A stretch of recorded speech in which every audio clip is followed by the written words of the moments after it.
Session है हमारा त्राटक क्रिया के ऊपर। तो त्राटक के बारे में पहले मैं आपको थोड़ा बता देता हूँ कि त्राटक है जो, जैसे हमारे षटकर्म है योगा में, 6 तरह की प्यूरिफिकेशन टेक्निक्स हैं: धौती, बस्ती, नेति, नौली, त्राटक और कपालभाति। तो त्राटक उनमें से एक है। मेनली ये प्यूरिफिकेशन है आइस की, हम कह देते हैं कि आइस की, पर ये उससे भी ज़्यादा हाई लेवल प्रैक्टिस है। तो इसको थोड़ा सीक्रेट रखा जाता है ताकि इससे, क्योंकि काफ़ी ज़्यादा बेनिफिट्स होते हैं जो कि माइंड लेवल पे हैं। तो सबसे पहले मैं इसका वर्ड का जो अर्थ है वो बताता हूँ कि त्राटक, त्राटक शब्द 2 शब्दों से बना है, त्रि और टकाटक। तो जैसे हम किसी चीज़ पे टकटकी लगाकर देखते हैं कि एक एकाग्र करके मन को हमने एक किसी भी वस्तु को देखना है। और त्राटक में है कि 3 चीजें हमारी इंक्लूड होती हैं। 2 तो हमारे आईज हैं, नेत्र हैं, और तीसरा हमारा मन। तो इसलिए ये शरीर, आंखों की शुद्धि के साथ साथ मन की शुद्धि का काम भी करती है। क्योंकि हम जब एक पॉइंट पे फोकस करके कंटिन्यूसली देखते रहेंगे तो हमारे मन में जो विचार चल रहे हैं इधर उधर के, वो सारे विचार रुक जाते हैं और हम एक पॉइंट पे कंसंट्रेशन के साथ एक पॉइंट पे फोकस कर सकते हैं। तो ये तो था इसका शाब्दिक अर्थ। तो इसके बाद इसका हठ योग प्रदीपिका में भी बहुत बताया गया है, और ग्रंथ संहिता में भी, जो कि योगा के ओल्ड टेक्स्ट हैं। तो उनमें भी यही बताया गया कि अगर हम एक, चाहे सूक्ष्म पॉइंट हो और सूक्ष्म से भी अति सूक्ष्म, चाहे वो दिखाई भी नहीं देता है, हमने उसको एक पॉइंट को सपोज करके भी उसके ऊपर फोकस कर सकते हैं और उसके ऊपर अपने मन को टिका सकते हैं। तो ऐसा हठ योग में बताया गया है कि ऐसे उस पॉइंट पे लगातार एक टक से देखते रहने से, मन को एकाग्र करते रहने से हमें दिव्य दृष्टि प्राप्त होती है और हमारा मन एकाग्र हो जाता है, और चित्त में जो भी हमारे डेली थॉट्स और हमारे फ्लक्चुएशन होती रहती है माइंड में, वो सारी कंट्रोल में होती हैं। तो ये हठ योग में बताया गया। और उसमें ये भी बताया गया कि इसको, टेक्निक को, ये इतनी ज़्यादा इम्पोर्टेंट है और सीक्रेट रखने वाली है। लाइक जैसे हमारे पास गोल्ड है काफ़ी सारा, तो हम जैसे गोल्ड को बाकी लोगों को दिखाते नहीं एज डायरेक्टली, तो छुपा के रखते हैं, वैसे इस टेक्निक को भी गोल्ड कहा गया है कि उसको भी हम ऐसे, अगर हम इसको प्रैक्टिस में लेके आ रहे हैं तो सभी को बताते नहीं कि हम त्राटक की प्रैक्टिस कर रहे हैं डेली। तो उससे थोड़ा इसका असर कम हो जाता है। तो इसलिए जो भी इसकी प्रैक्टिस करते हैं तो वो लोग इसको बाहर बताते नहीं है इतना ज़्यादा। तो अभी हम आज इसके बारे में सीखेंगे, इसके प्रिकॉशंस क्या हैं और बेनिफिट्स क्या हैं, और टेक्निक क्या है, रिक्वायरमेंट्स, और स्टेप बाय स्टेप कैसे इस प्रोसीजर को हमने करना है। तो स्टार्टिंग में हम थोड़ा, मैं इसका बता देता हूँ कि जैसे हमने पतंजलि योग सूत्र पढ़ा है, उसमें भी इसके बारे में लिखा गया है कि उसमें एज इट इज त्राटक के बारे में नहीं, जो त्राटक के बेनिफिट्स हैं, लाइक हम धारणा, प्रत्याहार कहते हैं, अष्टांग योग में कहते हैं कि यम, नियम, आसन, प्राणायाम के बाद जो प्रत्याहार आता है, फिर धारणा और फिर ध्यान, फिर उसके बाद समाधि स्टेट में जाते हैं। तो इसका संबंध उससे भी है कि हम एक शुद्धि क्रिया के थ्रू हम एक मेडिटेटिव टेक्निक की तरफ, मेडिटेशन की तरफ जा सकते हैं, ध्यान की तरफ जा सकते हैं। वो कैसे? क्योंकि हमारी आंखें, जो हमारी एक सेंस ऑर्गन है, सभी को पता है, तो सेंस ऑर्गन्स पे हमने कंट्रोल करना है मेनली। तो प्रत्याहार में आता है कि हमें अपने सेंसेस को अपने कंट्रोल में लेके आना है। तो उसके बाद धारणा करते हैं कि देश बंधस्य चित्तस्य धारणा, जो पतंजलि योग सूत्र में 3rd चैप्टर में लिखा गया है कि देश मतलब कोई भी एक ऑब्जेक्ट हो गया, जैसे बाहरी देश हो गए और इंटरनल देश। बाहरी में हो गया जैसे सूर्य हो गया, चंद्रमा हो गया, या आकाश हो गया, या कोई भी बाहर की वस्तु होगी, चाहे कोई मूर्ति होगी या कोई तस्वीर होगी किसी इष्ट देव की। तो ये सारे बाहरी देश हो गए। और अंतर में क्या हो गया कि जैसे हमारा विशुद्धि चक्कर हो गया, कोई हार्ट रीजन का चक्कर हो गया, आइस ब्रोज के सेंटर में आज्ञा चक्कर हो गया। तो इन पे हमने फोकस करना है इंटरनली। तो ये बाहर और अंदर के हैं। तो इसी तरह से त्राटक की भी 2 टाइप्स हैं, बाहर त्राटक और अंतर त्राटक। तो बाहर में हम, जो हम आज करेंगे वो ज्योति त्राटक है। और भी टाइप्स हैं इसकी, जैसे सूर्य त्राटक, मॉर्निंग में हम सूर्य की तरफ एक टकाटक लगा के देख सकते हैं कंटिन्यूसली, तो उससे आइज पे बहुत ज़्यादा बेनिफिट होता है। और मून पे भी त्राटक करते हैं, स्काई में भी त्राटक करते हैं, या फिर हमारे कोई इष्ट देव हैं तो उनकी कोई स्टैचू है हमारे घर पे, तो उस पे भी हम त्राटक कर सकते हैं। ये बाहरी हो गया। और इंटरनल कहें तो इंटरनल में हम अपने विशुद्धि चक्कर पे, थ्रोट रीजन पे कर सकते हैं, हम अपने आईब्रो सेंटर में कर सकते हैं, पिनियल ग्लैंड होता है वहाँ पे आगे चक्कर पे। तो इस तरह से इसकी दो टाइप्स हैं, एक्सटर्नल और इंटरनल। तो उसके बाद जब हम ध्यान करते हैं उसके बाद आता है तत्र प्रत्येक तंत्र ध्यानम। तो अगर उसी ऑब्जेक्ट पे हम कॉन्टिन्यूसली फोकस करते रहते हैं बिना किसी हिलजुल के, एक ही पॉइंट पे हम टकटकी लगा के देखते रहते हैं, तो हमारा जो माइंड है, हमारा मन है, वो भी उस ऑब्जेक्ट में ही लीन हो जाता है। तो हमारे मन में और कोई किसी भी तरह की वृत्ति उत्पन्न नहीं होती। तो जो योगा का मेन मोटिव है, योगश्चित वृत्ति निरोधा, तो जो वृत्तियों पे हम कंट्रोल पा सकते हैं इस टेक्निक के थ्रू। तो अभी आगे थोड़ी इसकी प्रिकॉशंस हैं, प्रिकॉशंस बता देता हूँ मैं आपको जिन लोगों को नहीं करना है। सबसे पहले तो जिनको एपिलेप्सी है, मिर्गी के दौरे पड़ते हैं, फिट वगैरह, तो उनको नहीं करना है, क्योंकि इसमें कंसंट्रेशन चाहिए, और अगर वो ज़्यादा लोड डालेंगे अपने आइज पे और उसकी वजह से उन्हें फिट पड़ने का चांस रहता है, बहुत ज़्यादा चांस होता है। तो त्राटक उनको नहीं करना है। उसके बाद आ गया जिन लोगों की अभी कोई आई सर्जरी हुई है, सर्जरी का कंडीशन है आइज की, तो उन लोगों को नहीं करना है।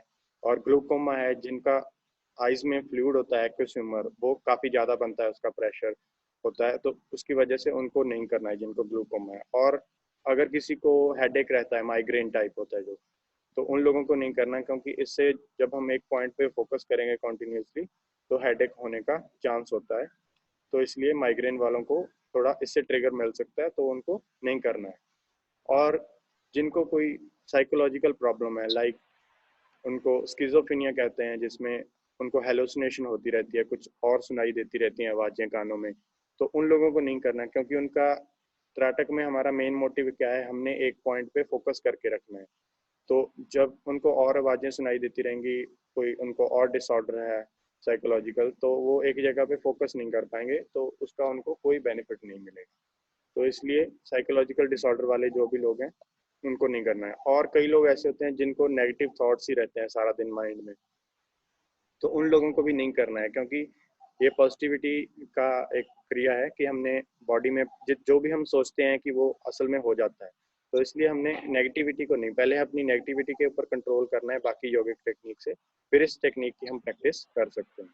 क्योंकि अगर नेगेटिविटी हम सोचते रहेंगे तो उसका फिर हमारी बॉडी पे, हमारे डेली रूटीन पे भी वैसा ही नेगेटिव असर हो सकता है। तो इसलिए जिनको कोई नेगेटिव थॉट्स वगैरह आते हैं वो लोग इसको ना करें। और बाकी करने के बाद जो भी आपने 1 घंटे तक थोड़ा आइस को रेस्ट देना है, कि तभी एकदम से टीवी वगैरह या लैपटॉप वगैरह के सामने नहीं बैठ जाना है 1 घंटे बाद। तो उसके बाद बाकी हम ठंडे पानी के छींटे मारने जरूरी हैं, अब प्रैक्टिस जब खत्म हो जाएगी लास्ट में। और एक प्रिकॉशन का हमने ये ख्याल रखना है कि जो भी हमारी जो कैंडल या कोई भी हम दिया लगा रहे हैं, तो उससे हमारा कम से कम डिस्टेंस, 1 आर्म से थोड़ा ज़्यादा डिस्टेंस होना चाहिए, और उससे इतना दूर बैठें, और जो फ्लेम है हमारे आई लेवल पे होनी चाहिए, उसकी ऊपर या नीचे नहीं होनी चाहिए। इससे आइस पे बहुत ज़्यादा स्ट्रेन पड़ सकता है। अगर हमने कंटिन्यूसली ऊपर देखा तो हमारे आईब्रोज के सेंटर में यहाँ पे दर्द हो सकता है।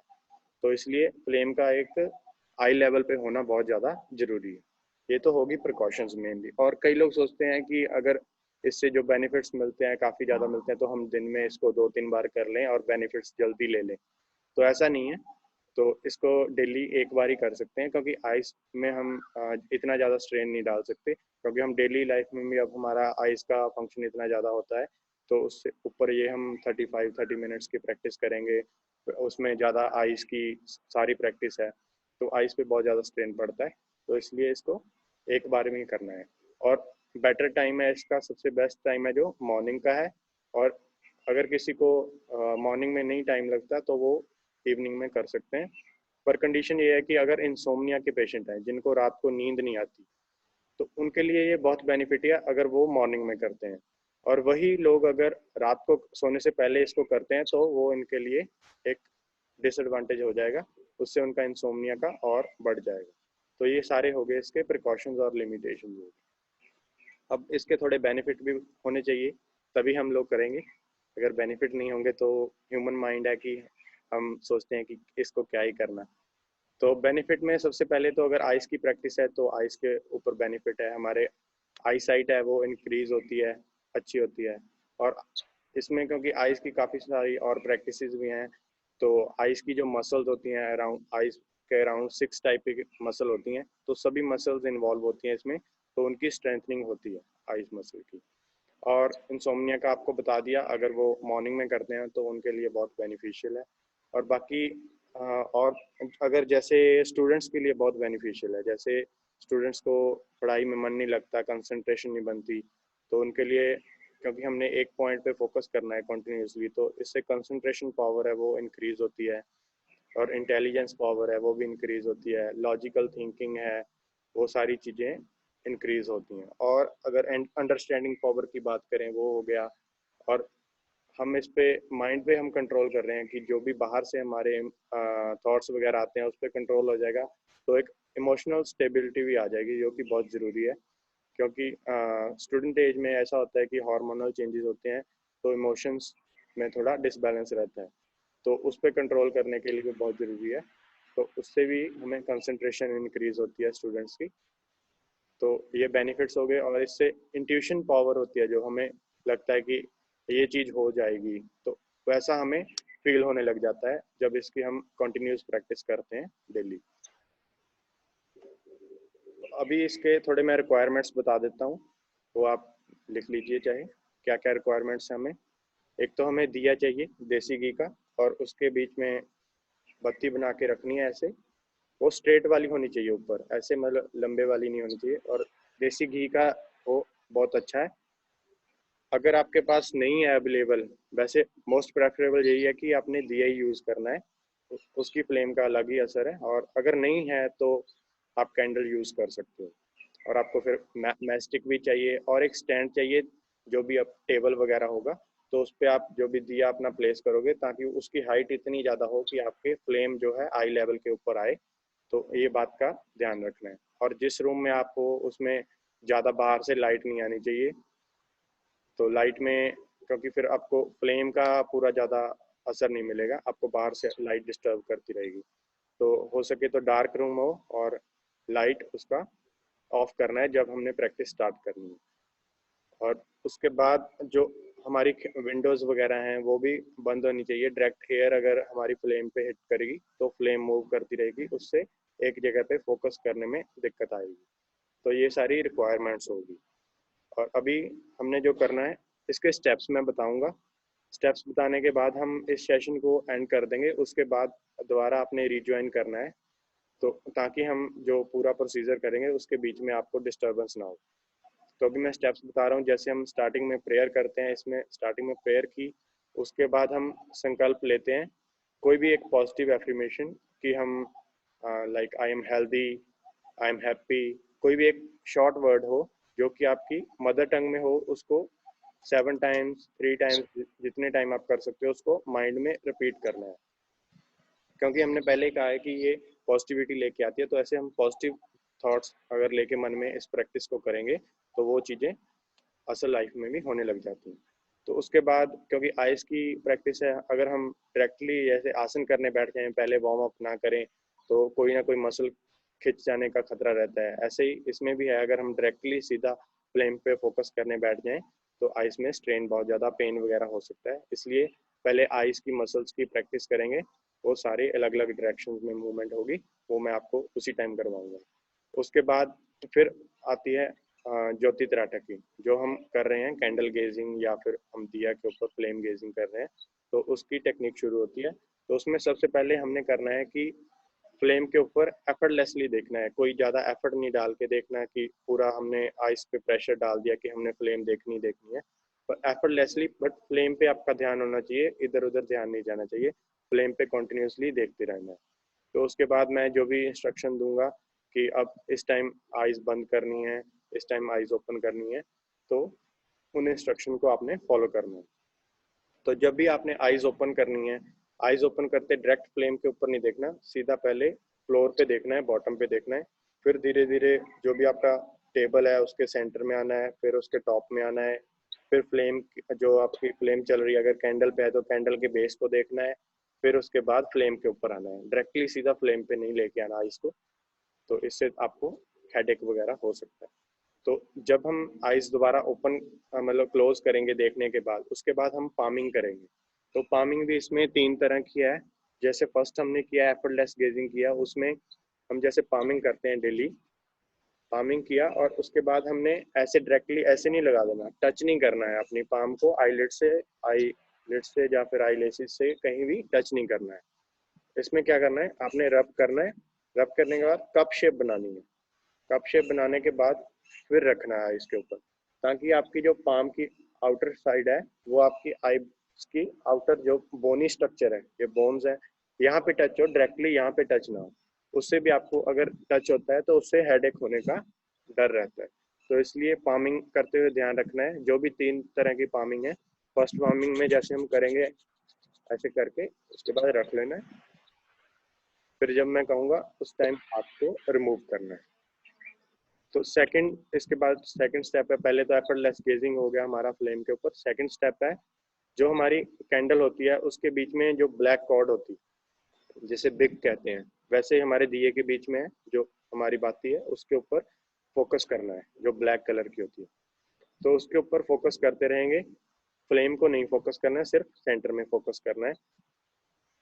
तो उसमें इंटेंसिव फोकसिंग हो जाएगी एक सिंगल पॉइंट पे।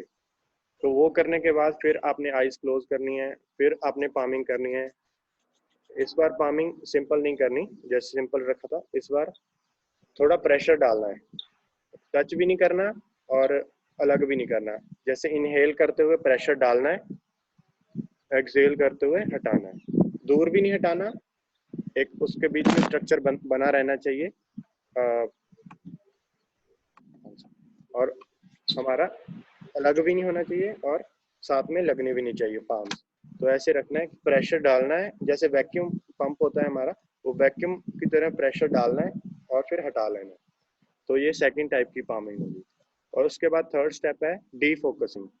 तो हमने एक सिंगल पॉइंट पे भी कर लिया, फ्लेम पे भी कर लिया, अब थर्ड स्टेप हमने करना है डी फोकसिंग। उसमें क्या करना है, हमने अपने विजन को एक्सपैंड करना है। पहले हम सिंगल पॉइंट पे देख रहे थे, अब सिंगल पॉइंट से हमने एक्सपेंशन कर देनी है अपनी साइट की, तो विजन सारा हमारा एक्सपैंड हो जाएगा। तो हम सारे सराउंडिंग को ऐसे देख पाएंगे, उसमें हम सारे जो फ्लेम के जो भी करेक्टरिस्टिक हैं हम उनको रिमेंबर करेंगे माइंड में। जैसे पहले फ्लेम का सेंटर हो गया, फिर फ्लेम का साइज क्या है, उसकी शेप कैसे बन रही है, उसमें डिफरेंट कलर्स क्या क्या आ रहे हैं, वो सब हम नोट करेंगे। फिर कलर्स के बाहर एक ऑरा क्रिएट हो जाता है फ्लेम के, जो कि हमें थोड़ा दिखता है कि ऐसे लाइट बाहर को है, उसको ऑब्जर्व करना है। फिर उसके बाद आपको जब डार्क रूम है प्रॉपर, तो उसमें आपको दिखेगा कि थोड़े थोड़े टाइनी लाइट पार्टिकल्स हैं जो कि आपके रूम में थोड़ा ऊपर तक स्कैटर हो रहे हैं, तो उनको भी हमने देखना है। तो पूरा हम ऐसे एक्सपेंशन करेंगे अपने विजन का, फिर वापस आएंगे। तो ये हो गया स्टेप। उसके बाद फिर हमने थोड़ा इसको अंतर त्राटक में भी कन्वर्ट कर देना है कि हम उसके बाद आइज क्लोज करेंगे। आइज क्लोज करने के बाद वही सेम फ्लेम जो हमने उसके करेक्टरिस्टिक को रिमेंबर किया है, उनको हम अपने माइंड में दोबारा से लेके आएंगे और एक सेम फ्लेम हम अपने आईब्रो सेंटर पे बनाने की कोशिश करेंगे, अपने माइंड की जो हमने जो रिमेंबर किया है उसको यूज करते हुए ना। फिर उसके ऊपर हमने एक पॉइंट से फोकस करके उसके ऊपर रखना है फोकस सारा, और उसके बाद धीरे धीरे वो फ्लेम डिसअपियर हो जाएगी। फिर हमने थर्ड टाइप की पामिंग करनी है, पामिंग की और उसको आइस पे वैसे रखा और इनहेल किया और एक्सहेल करते हुए भ्रामरी करना है, हमिंग साउंड।